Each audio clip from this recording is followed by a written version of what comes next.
Bienvenidos a Tu Dosis Literaria. Esto es Notas de Lectura con Jen, donde las palabras laten, los autores cobran voz, reseñas sinceras, pasión por los libros y conversaciones que te harán amar aún más leer. Hoy quiero invitarte a un viaje, pero no es un viaje cualquiera. No se trata de hacer maletas ni subirnos a un avión. Es un viaje al alma, a nuestras memorias, a ese lugar donde guardamos lo que somos. Te hablaré de un libro que me tocó cada rincón del corazón, que me hizo llorar, que me hizo recordar, sanar y agradecer. Se llama Viaje a las Raíces, de Juan Camilo Vélez. Tal vez muchos de ustedes lo conozcan como Casetna Travel. Yo también lo conocí así. Amaba ver sus videos sobre contenido de viaje en redes sociales. Pero este libro me mostró una faceta suya mucho más íntima, más real y más humana. No es un libro de solo anécdotas viajeras, bueno, aunque sí las hay en algunos capítulos. Es un testimonio, es un acto de valentía y de amor propio. Hay libros que llegan y se van, pero hay otros que se quedan contigo, y este es uno de esos. Me senté a leerlo e inmediatamente llegó a mí, con un café entre mis manos, y no me levanté hasta que sentí que algo dentro de mí también había sido escrito. Había partes que sentía que hablaban directamente al lector, de sus miedos, de sus heridas y de sus deseos de volver a la raíz. Este podcast es una carta hablada y es mi forma de compartir con ustedes lo que siento al leer cada uno de estos libros, de agradecer lo que me removió, de invitarte a que tú también sientas, te emociones y recuerdes que no estás solo. Este podcast no es solo para hablar de un libro, es para hablar de nosotros. Por esto, iniciamos esta parte del libro con una escena simple, pero poderosa. Juan Camilo habla con uno de los colaboradores de su finca. En medio de esa conversación, suelta una frase que me marcó. Ustedes no saben lo valiosos que son, pero se los voy a enseñar. Yo creo más en ustedes que ustedes mismos. Esa frase es un espejo, es un recordatorio, es una promesa y también una manera de honrar a quienes muchas veces permanecen invisibles. ¿Te has detenido alguna vez a decirle a alguien que crees en él? ¿Sabes cuánto puede significar eso para quien lo escucha? Juan no solamente reconoce a sus colaboradores, les da dignidad, les da una historia, y eso es revolucionario. En un país donde tantas veces lo rural es visto como inferior, él decide elevarlo y contarlo con mucho amor. Y hacer de la finca un santuario, un legado.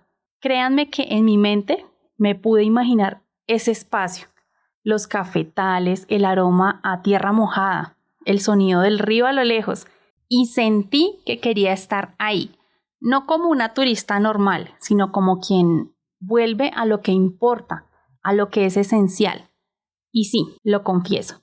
Tengo el sueño de ir algún día a tomarme ese cafecito frente al Guayacán y agradecer por tanto. Este libro no es dulce todo el tiempo. Tiene episodios muy duros, capítulos que rompen. Juan cuenta experiencias que destruyeron su esencia, que lo enfrentaron con el dolor más crudo. Por ejemplo, salir del closet, como decimos coloquialmente. Imagínense esto, en un pueblo católico, sentir el rechazo de su propia familia, ser señalado, leer eso dolió un poco. Y no es solo la historia de Juan, es la historia de miles de personas, tal vez la tuya, tal vez la de alguien que amas y que todavía no ha podido decir quién es en voz alta por miedo a perderlo todo. Pero lo hermoso es ver cómo ese dolor lo llevó a crecer fuerte, como el Guayacán, ese árbol que tanto ama y que se convierte en un símbolo de esta historia. Hay una parte en la que Juan está absolutamente solo. Lo sentí en la piel, ese tipo de soledad en el que ni uno mismo se acompaña. Y aún así, eligió seguir, eligió hablar y eligió contarlo. A veces necesitamos quebrarnos para saber qué tan profundas son nuestras raíces. Lo que más duele también puede hacernos florecer. Y sí, sobrevivir a ese invierno interno. Aquí quiero invitarte a pausar y pensar qué parte de ti floreció después de una gran tormenta. En medio del dolor también hay ternura. Este libro Juan nos lleva a su infancia. Ahí conocí a Chilindrina, su primera mascota. Reí y lloré un tanto.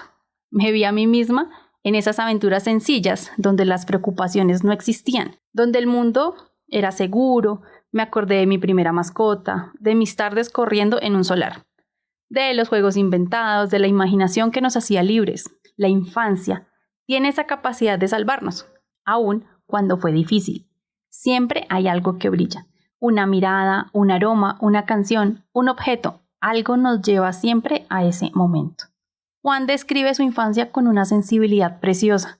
Hay ternura en cada palabra. Hay un niño que no se fue del todo y eso me parece muy hermoso. El amor en este libro no llega en forma de cuento de hadas, llega a la vida real. Imperfecto, a veces torpe, a veces fugaz, pero profundamente humano. Y comienza por el amor de las abuelas. Otra frase que me pareció inolvidable fue: las madres te aman, pero las abuelas siempre están a tu lado. Me detuve ahí, cerré el libro y recordé por qué esa frase activó algo en mí dormido. Recordé la risa de mi abuela materna, su forma de pasar por la casa con sus manos detrás, siempre vigilando nuestras travesuras. Algunas de sus historias, ese olor a café siempre presente. Y Juan también describe a sus abuelas con una claridad muy amorosa, cada una con su carácter, una más rígida, otra más tierna, pero las dos amando a su manera. Hay tanto por agradecer a esas mujeres que nos moldearon en silencio. Luego nos lleva a los amores de juventud, a los encuentros espontáneos, a los amores no correspondidos, a los que casi fueron y sobre todo a los que dolieron. Un ejemplo, Philip, es un nombre que aparece en el libro y se queda contigo. Juan lo cuenta con dulzura, con nostalgia, con lo que pudo haber sido. Y más allá de eso, nos habla de la búsqueda constante de pertenencia, de cómo desde niños tratamos de ser parte de un grupo, de agradar, de no desentonar, pero también del precio de esa búsqueda, la timidez, el miedo a hablar, el no sentirnos suficientes. Siempre seré un loco, eso dice Juan, y lo dice con orgullo, porque para muchos renunciar a una carrera como arquitectura, a un trabajo estable y dejarlo todo por irse a Australia a estudiar inglés sería una locura. Pero para él fue un acto de libertad y un inicio de un mundo que traería 1000 historias por contar. Y esa parte del libro es profundamente inspiradora. Habla de una valentía que no se grita, pero que se siente.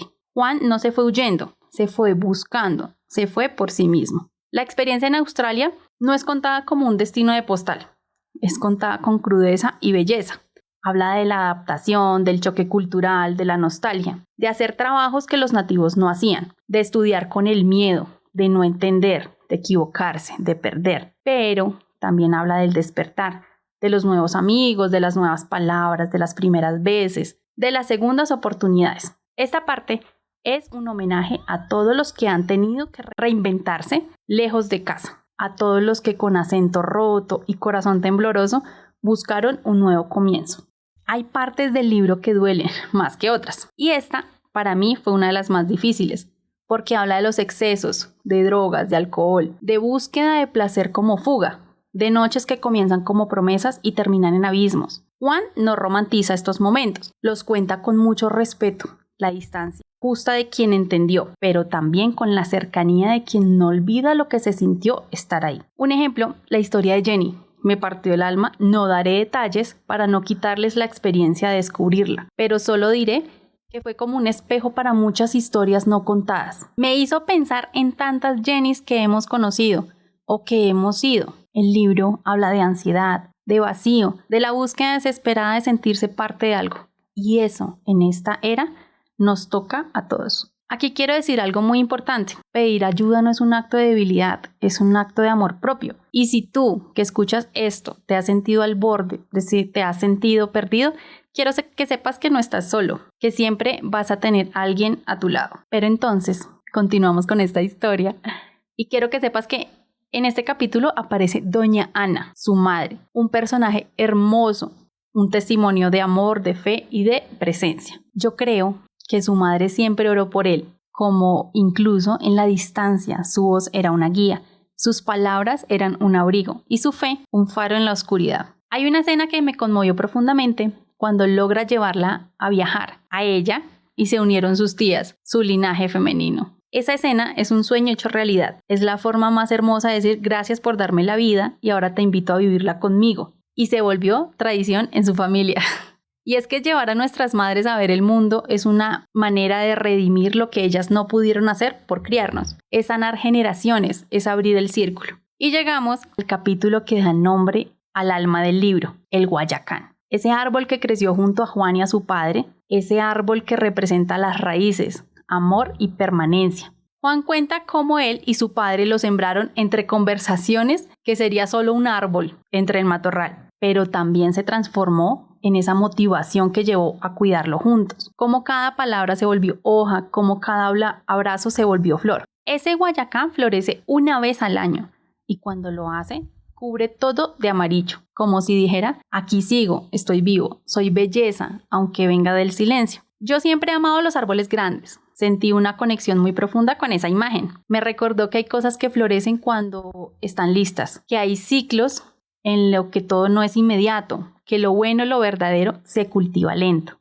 Este bloque es una invitación a volver a ese origen, a mirar nuestros propios guayacanes, a sembrar el nuestro, a cuidar nuestras raíces, porque solo florece quien tiene raíces fuertes. Este libro no se lee, se siente. Es un viaje, es un eco, es un espejo que todos deberíamos valorar un poco. De verdad quiero darle las gracias a Juan Camilo por abrir su historia, por no disfrazarla, por mostrarnos que el dolor no es el final, sino el principio de algo nuevo. Yo me quedo con este libro en el corazón y solo deseo que algún día, como tú, todos podamos sentarnos frente a nuestro Guayacán con un café en la mano y decir, gracias por este viaje a mis raíces. Y gracias a ti que llegaste hasta el final de este episodio. Ojalá algo en ti haya florecido hoy. Gracias por estar aquí. Esto fue Notas de Lectura con Jen. Sígueme en Instagram, YouTube y Spotify para más reseñas y pasión por los libros.